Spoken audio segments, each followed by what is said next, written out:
फिलहाल आगे बढ़ लेते हैं और इस वक्त की तीसरी बड़ी खबर का रुख कर लेते हैं। जैसा कि आपको पता है कि पीएफआई पर मरकजी वज़ारत दाखिला ने शिकंजा कसते हुए बैन कर दिया है और अब पीएफआई पर फैसले के हवाले से खैर मकदम भी किया जा रहा है। ऑल इंडिया सूफी सज्जादा नशी काउंसिल ने खैर मकदम किया है इस फैसले का।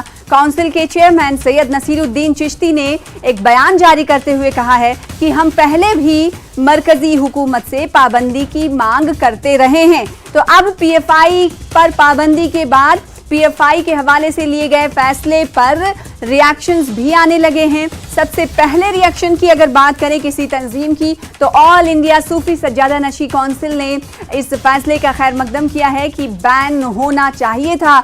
और जो कि हम पहले ही कहते हैं, काउंसिल के चेयरमैन सैयद नसीरुद्दीन चिश्ती नाम है इनका, इन्होंने एक बयान जारी करते हुए कहा है कि हमने इससे पहले भी मरकज से पाबंदी की मांग की है।